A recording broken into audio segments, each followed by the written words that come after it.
So, I'm a big believer that our soul, destiny, before we come to earth, decides what our journey is going to be in life. So, if you ever feel like the victim or victimization in any way, just know that you decided what was going to occur before you came. You knew what was going to happen. So, that in a sense gives you the power and the empowerment to know that any situation that occurred, you chose before you came. So that's kind of the conscious awareness I want to have throughout this video as I share my personal story of being the victim. So I hope you enjoy. So I'm going to be sipping some Coca-Cola. I have not seen one of these bottles in forever ago. I mean, it is just the right size. It is kind of like 2 servings, and usually I see the Coca-Cola with the glass bottle, that Mexican Coca-Cola, the cane sugar, but these I have not seen, but just the 2-liter, so it was nice to finally see this, and I put some ice, so let's pour some in, and I got my MONQ sticks ready, I got my makeup, I'm gonna do my makeup. Ready for this story time, child. It's gonna be a long one, and you might be shocked and surprised by what you hear, but get ready for this, okay? It was long awaited, and I purposely waited a long time for a reason, and you'll know why.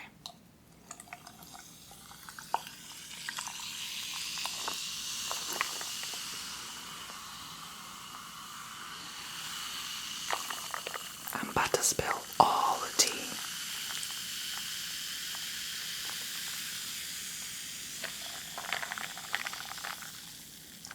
I don't like having drama on this channel.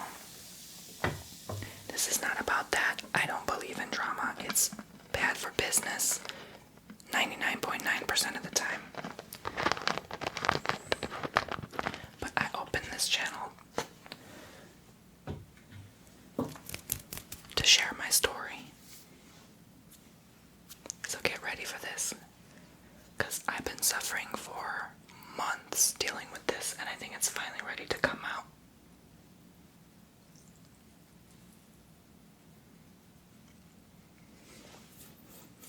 And what's going on with the Me Too movement and all that, some people agree and some people disagree with it because they think like, oh, you shouldn't be sharing a story you should keep suppressing it, keep quiet, you're not the victim, but sometimes you are, even though your soul decided before you came here, and now I kind of learn and realize after a while, just inspecting my skin a bit before I apply makeup. I kind of want to see what look I'm going for, where I need to apply concealer and all that stuff. But I might let down. Sometimes I'm self-conscious to show chest hair. I don't really like chest hair in general, but I'm like, you know what? For this video, let's just show it. Whatever. I just forgot to shave. It's whatever. I'm too lazy sometimes. People don't really care. I do. I'm quite high maintenance until I'm not. It's weird. Every time I film a video, my hair looks like still light.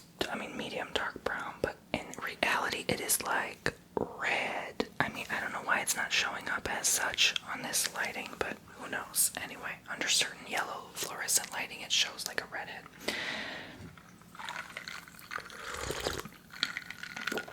So where do I even begin this story? I don't know.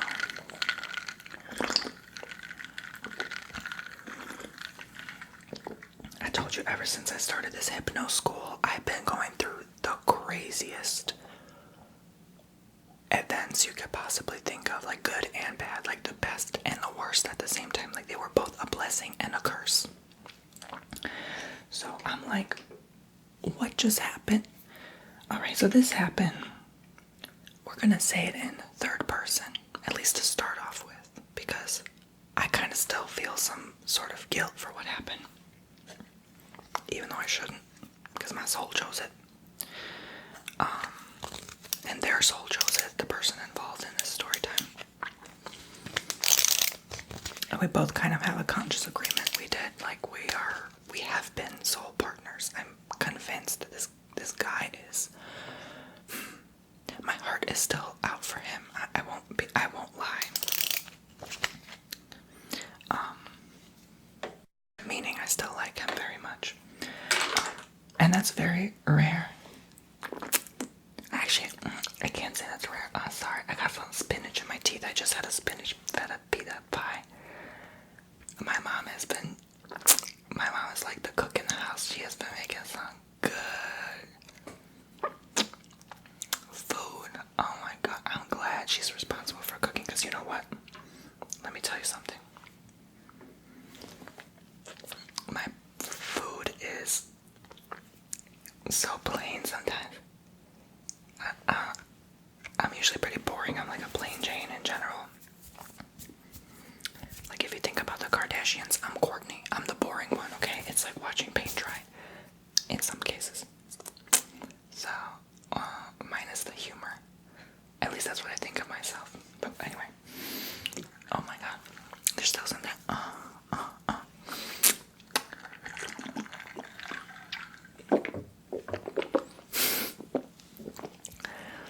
I'm using Coca-Cola like mouthwash. Oh, there we go. It's out. Whatever that was. But, you know, I'm just like, what on earth just happened? So let me just give it to you straight. Without holding back. This happened back in the middle of May. I went to this event, this conference, right? I don't want to expose too much. I won't say too much. I don't want to share too much of my private life. So some details I may cut out of this story, but I'm going to give it to you good for the most part, because you deserve a juicy, hot tea today.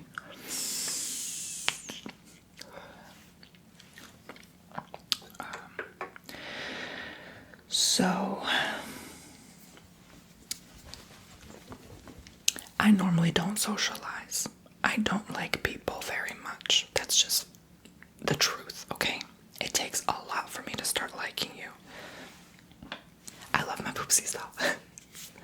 No, but don't get me wrong, like total stranger, I'm just like, what do you want from me now? You know, I put off that energy. I'm just like, lack of interest, lack of care, lack of motivation to get to know someone, because I guess I have been hurt, victimized before. Again, my soul chose this, so in a sense I have not been hurt or victimized at all, because my soul chose this to learn something, right? So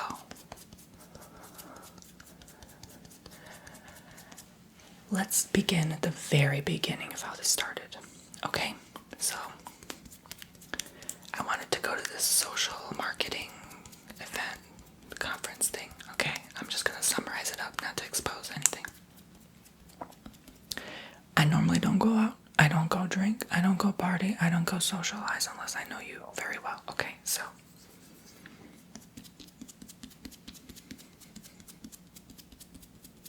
and known you for at least a few months. In most cases. Unless you're trying to be my boyfriend, then that's something else.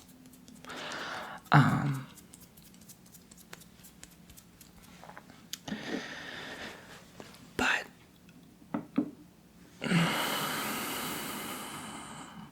I'm in the bathtub and I'm talking to my soul. I talk to my soul in there like a meditation.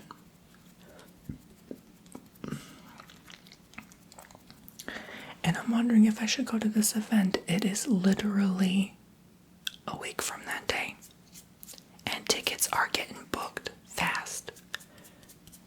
It was like $200 for 3 days, which is not bad. Plus I had to pay the hotel $250, so it was like $500 that weekend.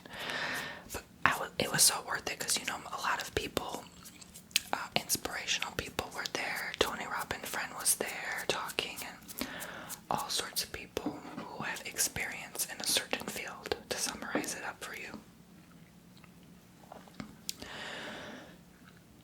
So I was like, should I go? Should I not go? Should I go? Like,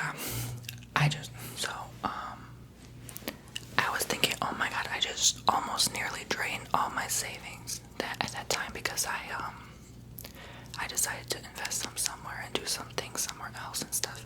So I was like, you know, getting my things in order. I'm like, do I have an extra 500 just sitting around? Yes, I did.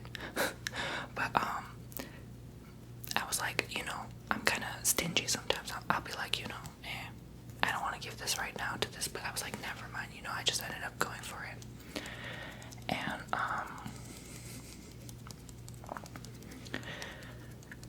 so something told me in the bath, like, you need this. You need to go socialize and interact with people. You have been hiding for way too long. There is something you are going to learn from all of this. Like, literally, I got that message in the bath. So I was like, okay, let me go do this ish, right? So I get up and I go start packing my things and I start booking the ticket and all this. And I start telling someone, a friend, that I'm going who is also going to go, right? We'll just call him a friend for now, because I don't want to expose nothing. Anytime I do a story time, it's confidential, okay?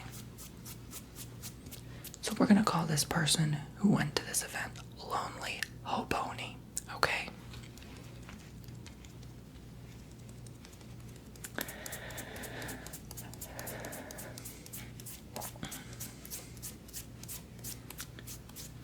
So at the time, I was in the bath and I was like really trying to do like a love manifestation thing.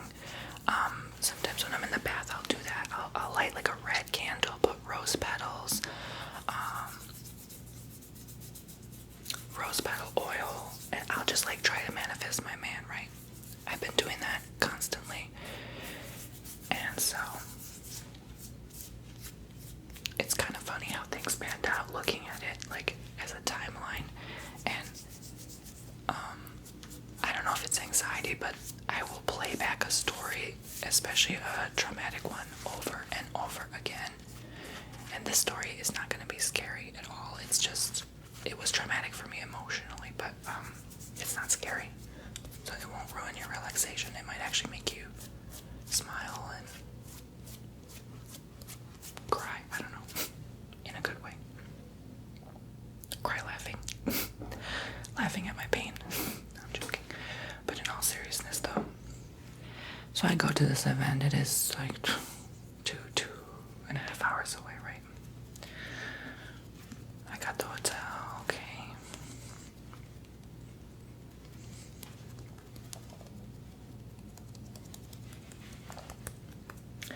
And I go there, I'm sitting alone waiting on my friend to arrive.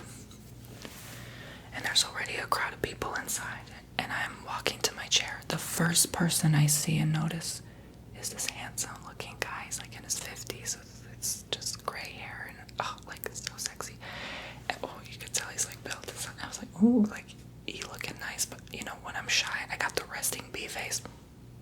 So I act all cold and disinterested and out of it, like with anyone I meet, which is why I'm not the most likable or approachable person. I'm shy, okay? I usually expect people to start talking to me and approach me. Like I would almost never, unless I've seen you several times or known you for a while, start the conversation, okay? It just won't happen with me. So I go to sit down, right? And the event starts an hour in. I think the first speaker just finished talking. There were, I think, 12 speakers the whole event for 3 days. So it was like a whole 8-hour days, plus they had some like magic show or something. Anyway, I'll go into that soon.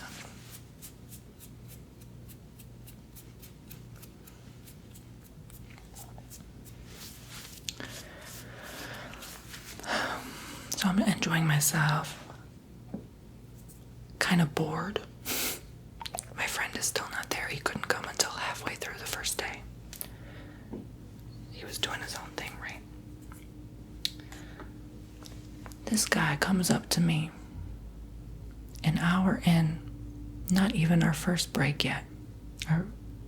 Actually, we had our first break then, our first 10-15 minute break to get coffee and all this stuff. That was before the lunch break halfway through, before my friend came.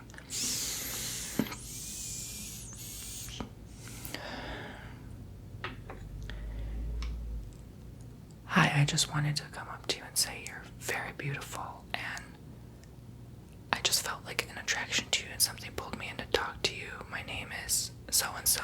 What's your name? And I asked, where are you from? Never would I, tell that was the first time a guy. Sorry, this keeps getting interrupted. The dang garbage truck is here. I don't know why they're just sitting outside my house for the past 5 minutes.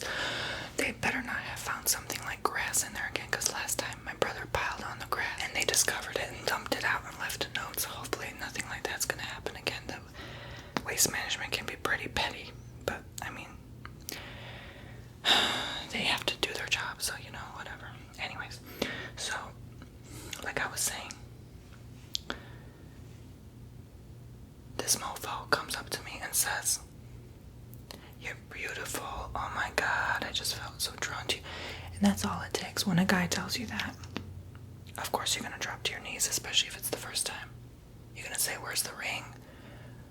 Where's the banquet hall gonna be? Where's our first honeymoon?" You know, I get pretty attached pretty quickly, pretty easily, and that can scare some people away. It's just me. It might be the borderline thing. I don't know. Like I said, I don't know. Okay. But it just happens. Okay, so I fall pretty easily. And I don't really have like many standards, values in a guy. Like I don't have like a certain type, you know? So it doesn't take that much, you know?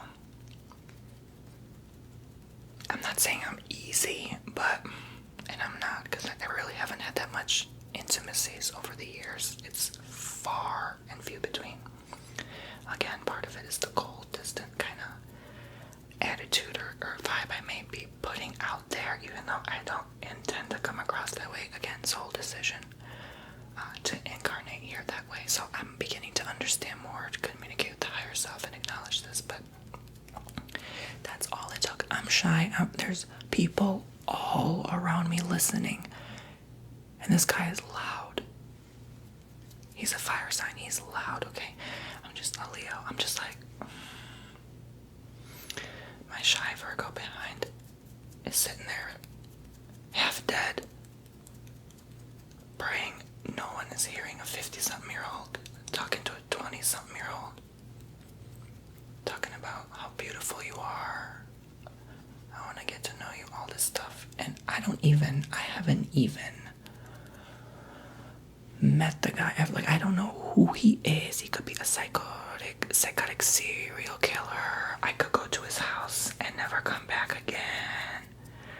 And I'm the dummy just falling for the trap, okay? But my overly analytical mind always thinks 100 miles an hour, so I thought, oh my God, maybe he recognized me from YouTube, maybe he wants me dead. You know, I've had death threats, so it's not a surprise there. So anyways, not everyone likes me, I don't care. But to come to terms with it, I was like, okay, you know, you need to relax, you need to calm your anxiety the heck down, sit your butt down, don't get too excited too quickly, you know. And I started thinking all sorts of stuff like this is the perfect match for me, because I'm into older guys. I really am. I gotta say 40 and up at this point in my life, especially dealing with the maturity of people. Like, it's strictly 40 up now. I can't be bothered anymore. But to be honest, by myself is the best. I'd rather be alone. But anyways, so my point is, I've always been with older men, so nothing wrong with that, whatever, okay? Ever since, I won't even go what age, too young for you to know. But I've done things, okay? So that's something people don't know about me. And I'm not really afraid to do things and take risks, but I like to get ahead. I like to succeed. I like to have everything in life. And I've always found those kind of partners, I guess, that I'm attracted to: intelligence and successful, money, all that stuff. Solid, stable lives. They know what they want. They know what they want to do. They have years and years and years long careers, you know. And so I like to advance and learn things and get mentored in that way. So I was like, okay, you know, this guy's fitting all the qualities and the traits I'm looking for in a man. And I started getting my hopes up. You know, we start chatting in between breaks, lunch break. I think we even go out to lunch or something. I don't even know.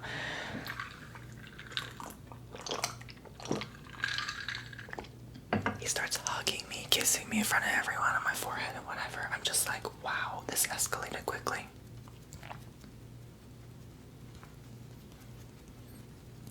And for once, I I was in like a, not a depression, but almost like a cold depression, like one that you're not even aware is there yet. And this guy kind of uplifted me a bit out of that. Like I kind of started warming up more and started socializing with the others. You know, he had a couple friends there too, and I started talking with them and, you know, getting to know them and know myself through them. And this guy was like everything. He meant everything to me. And on our lunch break, I think we went to his hotel room, which was in the same hotel as the event. And, you know, he invited me up for a massage because I said I was a massage therapist. I mean, I never was a massage therapist. I can never call myself that. I've never seen a single client, minus in school. That doesn't count though, but I cannot say I ever had one client, like a paid client. Never. And so, to call myself a massage therapist is bogus. Like, it's just not true. But he had studied massage therapy too, and I equally shared a passion for it. So he was like, oh my god, can you give me a massage? I'll give you one. Like, kind of like, you rub my back, I rub yours. And at first I was like, this is odd. He's so into me. He just wants me to touch him and be all up on his place and his face, whatever. At first I said no. I was kind of uncomfortable with it. And I think I should have stuck with my first uncomfortable gut feeling. But you know, lonely Bomboni had to do something that night. So I was like, $500 and all this time away from my priorities. I better get something out of this, you know. Stupid little boy. Anyway. So, fine, I'll do it. So, we go up to his hotel room, right? I won't even go into details, but full body, both of us, okay? And we keep it professional, right? With the massage and all. I'm like that. Like, I do not sexualize it in any way. With massage therapy, you are my client. I am the therapist. Nothing else, okay? Unless it goes that way and I'm planning to become your partner or something. So, that's just how they taught us in school. Like, you don't mix the two, you know? It gets like blurred territory. There's instructors who will have partners, and like when they request to go on the table, they keep it on the table, like professional, solid. You share that table with other people. You are not about to do the nasty on there. Nope. That goes against the code of ethics and whatever. Not. Even though this was the hotel bed, but anyway. So this fool, right? We start the massages and we finish. And he comes in for the kiss. Fell head over heels like a stupid boy. What am I gonna do next? I think the blush, right? I don't have setting powder, I ran out. We'll pretend. So we start doing whatever. I won't go into it. And before I'm even done with the massage, he keeps bringing up his partner and how they used to do things. And I'm just like, I thought he was talking past tense. I was like, oh, he had a partner of 16 years and they did all this stuff and he's sharing. And I'm just like, okay, this is kind of odd. Like, I feel odd if someone is bringing up their ex or and they're trying to get to know me, you know, it's like, oh, they're still in that place, you know, like, ooh, there's just that feeling about it, like, ooh, they're not completely over them, you know. So I was like, okay, you know, whatever. Let him talk about it, let him talk. And then he done tells me his partner now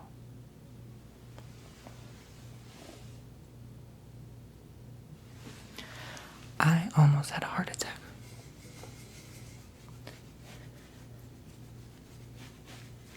We are full blown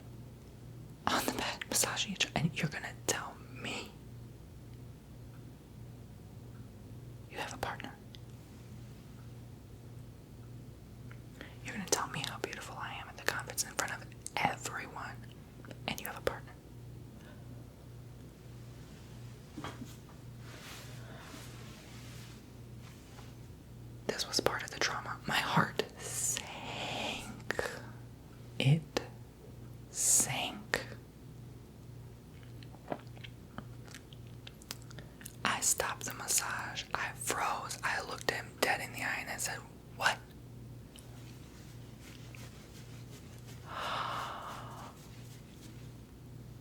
Oh my God, stupid Tony, lonely Bomboni. So, he acts all cold, disinterested, not surprised, not shocked. Yeah, like a flippant psychopath. At that point, I should have got up and left, but stupid, lonely Bomboni, nope. Wanted intimacy at the time, wanted attention, wanted a partner so bad. Okay, fine, we'll continue this charade. See how long it goes. If he's that into me, he's gonna do whatever it takes to stay with me. So that was my immature mind back then.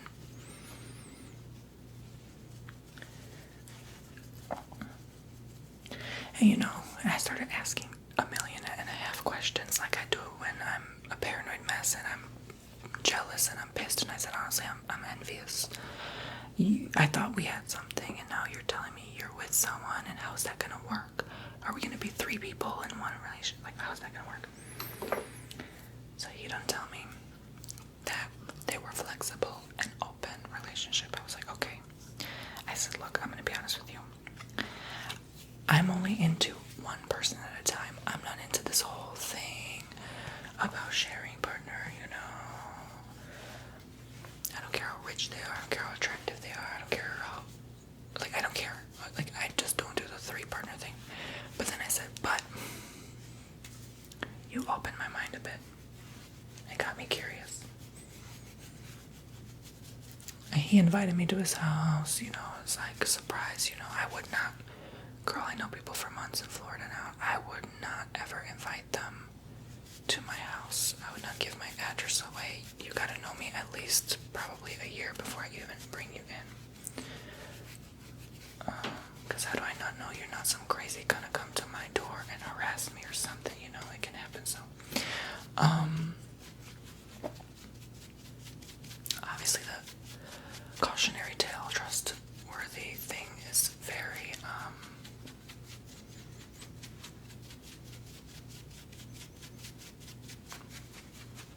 elevated.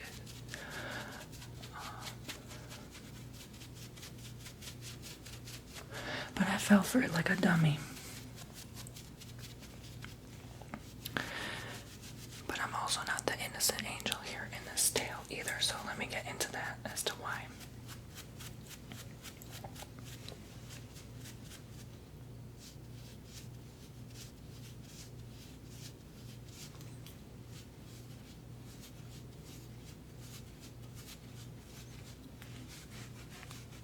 Lord knows I messed up and wasted my time.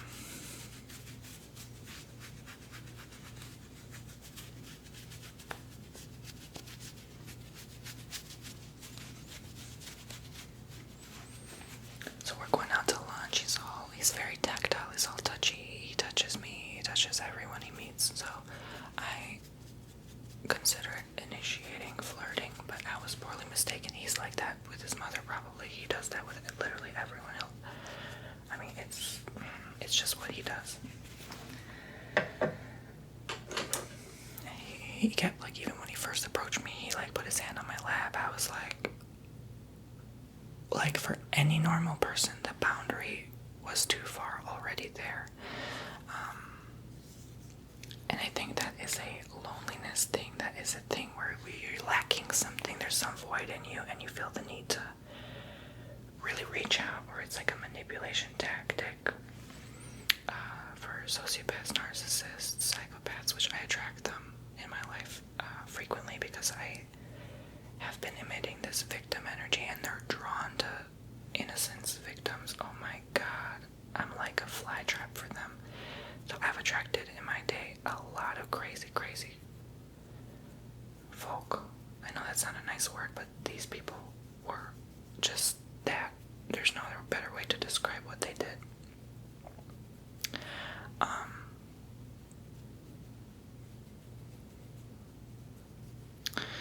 So you can can see how this was a learning curve for me to get out of that victim energy. So I was like really excited, you know, almost like to the point where I couldn't even pay attention at the conference thing anymore. And I could like feel him looking at me, and like I could sense our energies, and people there were saying we had good energy apparently, and they could feel us. And so, of course, every break, every chance we could get, we would be in the privacy of a closed door, and you know what happened next. And it was lovely, you know, it was something refreshing. Ever since that ex in 2017, I haven't had that kind of a shared bond with someone, and I missed it so bad. And like the first time he hugged me in a closed door, privacy between us, I just broke down crying. I don't know what it was. I was all of a sudden sad, and then angry, and then scared, and all sorts of things. I just felt all sorts of emotions, and he kind of talked me out of it in his own unique way. And it just made the bond grow stronger.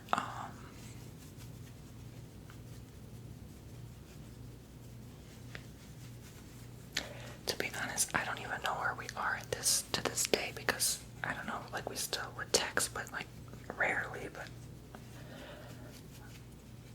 at all. Like I don't even know if I'm invited to this place anymore as a friend, because we kind of just decided to stay friends, but I don't know. Anyway, I'll get into that later, but I'm just confused where we are now, and it's probably nowhere, because anyway, I'll get into it, but I'm really trying to blend it because I don't have powder.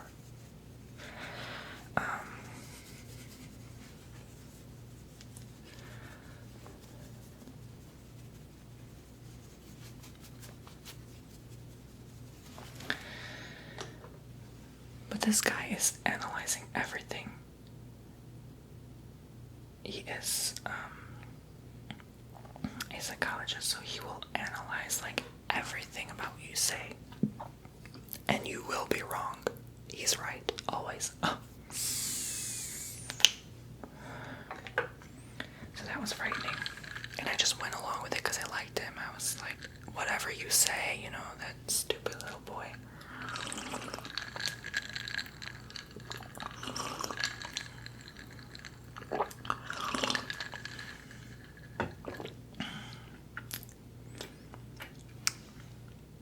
I was desperate. I was lonely. I just wanted companionship. That's all. I don't care if it was with a scarecrow or an alien. And to this day, I still kind of have that, I guess, empty void that needs filling, that needs loving. It's some daddy issue thing I gotta resolve. But it is a frightening thing, especially when you attract the same people time and time again. It's not easy, it never was. So I'm gonna summarize and get to the dang point already. The conference is over. He invites me to his place. A month later, I go. I take the 4-hour drive. This place is not a house. It is a mansionous compound. It is enormous. I'm being dramatic because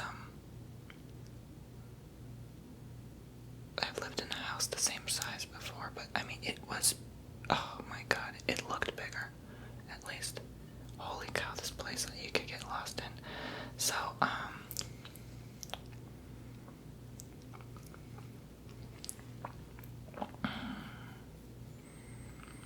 so what made you think I fell head over heels for this guy even more? I got to meet his partner. We spoke. I didn't feel attracted to him at all, in the slightest. He was more friend energy. And I couldn't fake it. Like, I could have easily faked it. And we all would have got somewhere as 3 people by now, probably, but I'm not a fake person.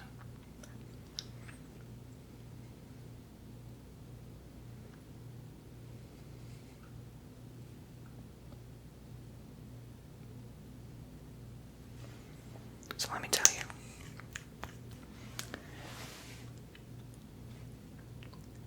He ends up being intimate with me behind his back only, and I start questioning, like, wait, wasn't your partner open to this idea? He confessed to me he had an idea, but he felt uncomfortable doing it in front of him so soon. So I was like, okay, I played along, right? So we go to their pool, we start, doing whatever, talking. I don't want to go into detail, but get to know each other, and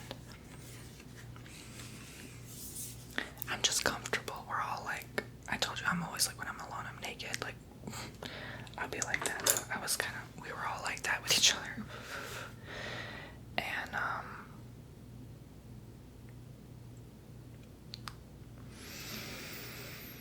you start telling him your story and start building trust, and it slowly got there. But every little darn thing I would say, it would always end with, like, oh, you. Well, let me zoom in a little bit, because I feel like you're very far, so I wanted to zoom in a little bit. You're wrong about this, or you should focus on this instead, or every little thing would be analyzed that I say, and it's like I just needed a friend to listen to at the time. And you wouldn't even let me breathe. You'd always have to, like, psychoanalyze me. Like, put your job somewhere else. Leave it aside when we're just talking, right? And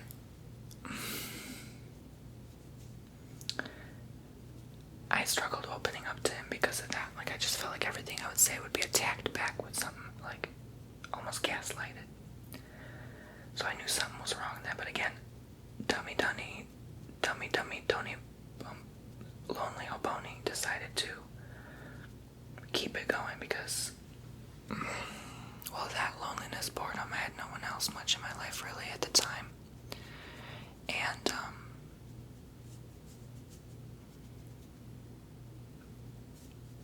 to this day, still don't try, but still don't. Keyword try, because I'm probably putting away too much energy, time, focus, expectation, effort, and I'm just not manifesting it. That's okay. Maybe it's just not meant in my alignment for my soul journey, but regardless.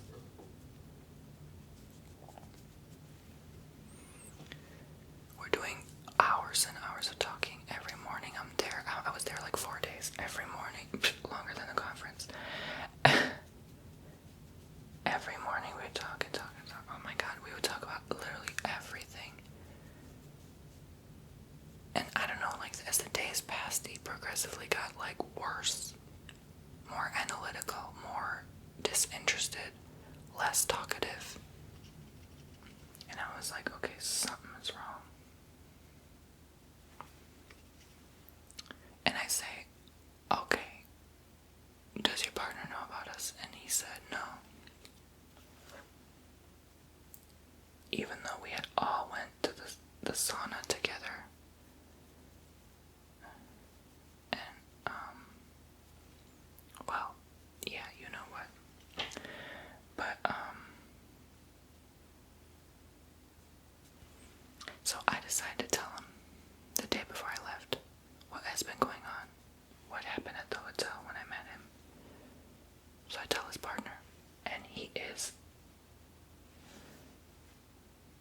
in disbelief, stunned. He kept his cool, but he had no idea. My anger is through the roof. My blood pressure is through the roof. I could kill him, okay? Because we're walking alone, me and his partner, to the beach, having a chat. And he decides to go to the bathroom and catch up with us later. So I'm telling him the story while he's there.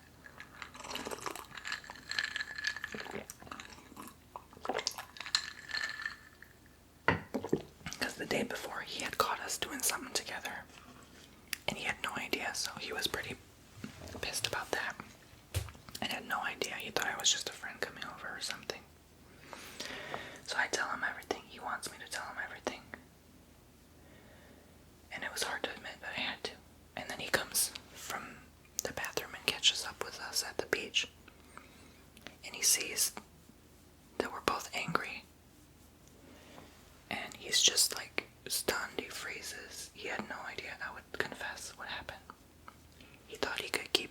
games with me. Nope.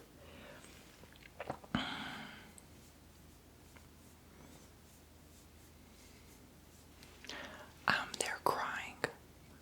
We decide we have to stay friends and cut things. They're crying in front of everyone outside. We're all walking back home. I'm traumatized. I felt like jumping off their stairs or off their balcony or something. I could not sleep almost that whole night before I went back home. This guy played me this whole time. And I was all just like a pawn in this game he's probably done with many other people, which he had confessed to, which he did, without his partner knowing too much. So he didn't expect me to just admit it, which probably got him angered, and he would blow up over the smallest of defensive thing I would say to him. He always has to be right. So that was a red flag.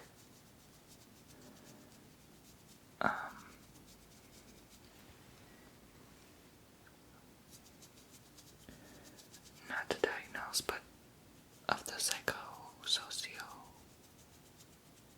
symptoms. So I just had to get out of there, you know. I almost wanted to just sneak out and leave, but they had the security alarm. If they didn't have that, I would have just left in the middle of the night and never heard from me again. So,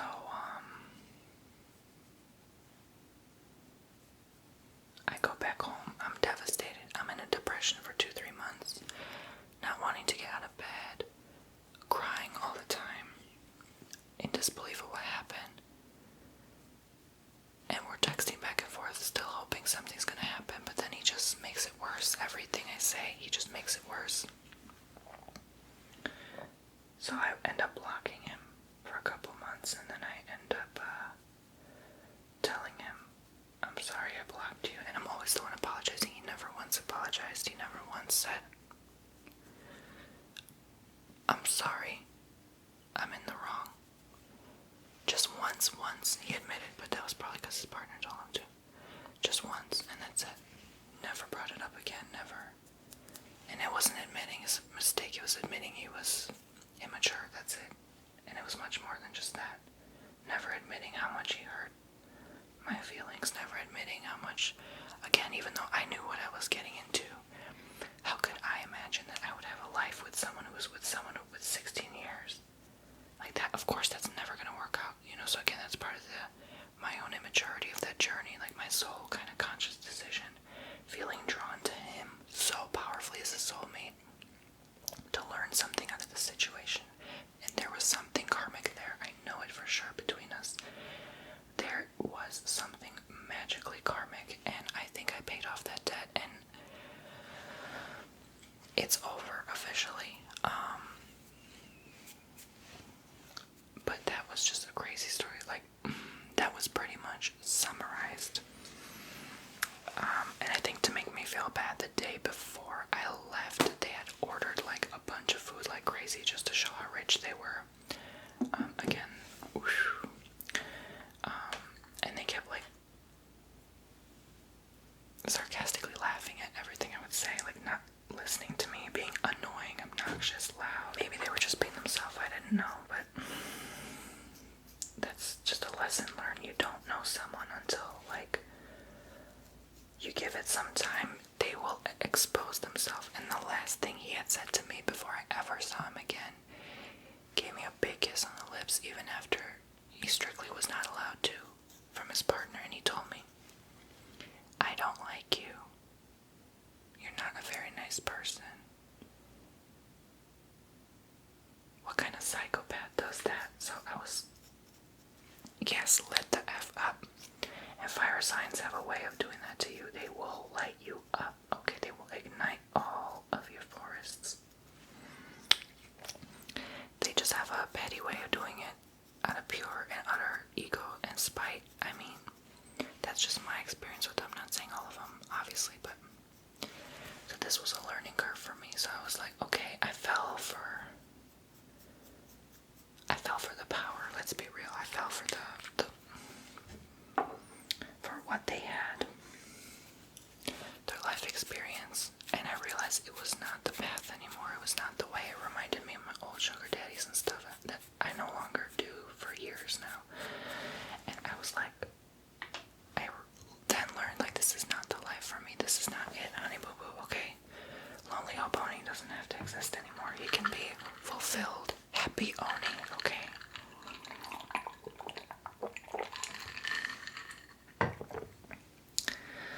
That made me realize my worth.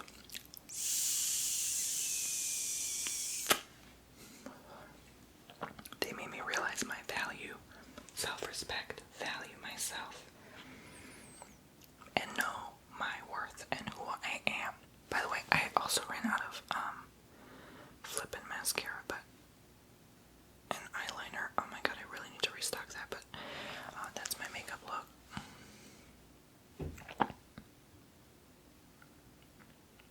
It was hard to admit, but I finally confessed, like, they did me dirty. I probably did them dirty telling their partner, but you know what? Better protect myself. And at the end of the day, the partner acknowledged that I was in the right and he was in the wrong. His partner should have told him. I mean, if you had a humongous life together for 16 years, I mean, these people are rich, like, humongous. And to get involved in that, I think there's definitely something karmic there, and there was just something waiting to happen. I said, look, I didn't want to ruin your partnership. I didn't mean to get involved. Had I known you were not okay with this, the partner, I would never have even came over. And I just said it directly because, like, the attraction to him was too strong. I don't think I could have even stayed friends with him. So it just wouldn't have worked out. I would always want something that would never be provided to me. So big learning curve, huge lesson, and I thought I'd share my story. So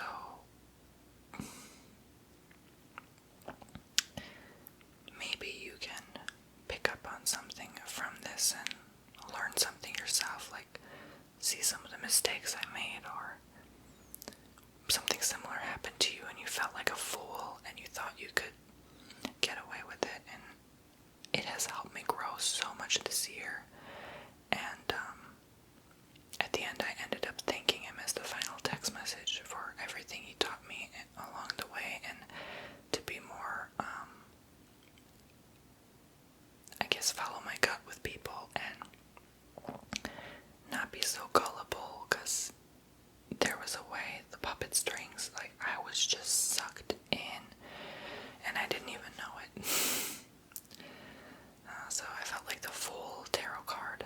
I just felt like my life was crumbling. There was no hope. And then I ended up meeting what is now a very good friend. And so I feel like I got something out of that at the end. I matured more. I felt less like the victim. I acknowledged that this was meant to occur. And this is literally the craziest thing that's ever happened to me. And just unbelievable. And I just thought I'd share my story for this video. Alright guys, I gotta get going. I have a lot of things to do. Thank you for watching.